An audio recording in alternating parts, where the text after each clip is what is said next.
Piece එකක වෙනම එනවා. ඉතින් මේ සාරි එක අපි හදලා බලමු. මොකද කියලා. ඉතින් මෙන්න මේ විදිහට ජැකට් පීස් එකක් එනවා. ජැකට් පීස් එක මේ සාරි එකේ මේ විදිහට ආර එකමාරක් ඔයාලට ජැකට් පීස් එකක් එනවා. ඉතින් අපි බලමු සාරි එක මොන වගේද කියලා. හරිම ලස්සන සාරි එකක්. හරිම ලස්සන මලක් යනවා. සාරියට ඔසරියටත් හරිම ලස්සනට අඳින්න පුළුවන් ලස්සන චාම් සාරි එකක්. ඉතින් ඔයාලට මෙන්න මෙහෙම මේ සාරි එක බලා ගන්න පුළුවන්. හරිම ලස්සනයි.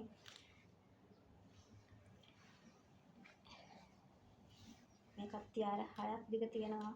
චාම් විදිහට අඳින්න කැමති ඔයාලට හරිම ලස්සන මල් ටිච්ච සාරි එකක්. ඔෆිස් එකට ටීචර් කෙනෙකුට මාර විදිහට මැචෙන සාරි එකක්. මෙන්න මේ වගේ ළමයි ලස්සන බෝඩර් එකකුත් තියෙනවා මේ සාරි එකට. හරිම ලස්සනයි මේ බෝඩර් එක. ඉතින් මේක ඔසරිය ඇඳත් සාරිය ඇඳත් හරිම ලස්සනයි. ඉතින් මේ සාරි එක වෙන්නේ 2800ක් විතරයි. ඉතින් ඔයාලට ෆ්‍රී shipping දෙනවා. ඒත් ඒ විදිහම සාරි එක. එතකොට ළමයි මේ තවත් සාරි එකක්.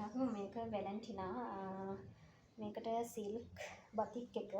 ඉතින් මේකත් හරිම ලස්සනයි. සාරි ඔසරි වලට ඔයාලට අඳින්න ගන්න පුළුවන්. මේකේ තියාර 6ක් තියෙනවා.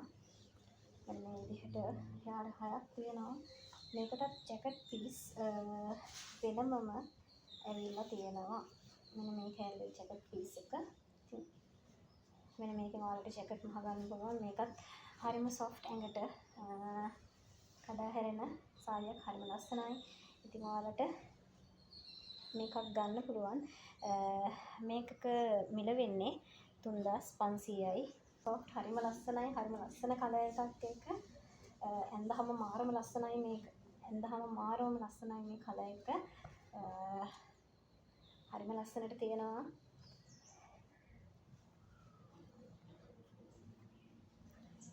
ඉතින් මේකේ තියාර 6ක් තියෙනවා. සාරි ඔසරි මේ ඕන එකට මාර ලස්සනට අඳින්න පුළුවන්. සාරි එකක්. මේකෙත් වෙනම ජැකට් පීස් එක මෙන්න මේ විදිහට තියෙනවා. අයිනේ. ළමයි මෙන්න මේක අලුත්ම සාරි එකක්. ඔයාලට පේනවද දන්නේ නැහැ. මේක අලුත්ම සාරි එකක්. මම ඔයාලට කලින් පෙන්නන්නේ. මේකේ ඔයාලට කලර්ස් ගන්න තියෙනවා. මෙන්න මේ විදිහට තමයි සාරි එක තියෙන්නේ. ඉතින් මම ඔයාලට දිගහැරලා පෙන්නන්නම්. මෙන්න මේ විදිහට ජැකට් පීස් එක වෙනම තියෙනවා. මෙන්න මේ විදිහට ලස්සන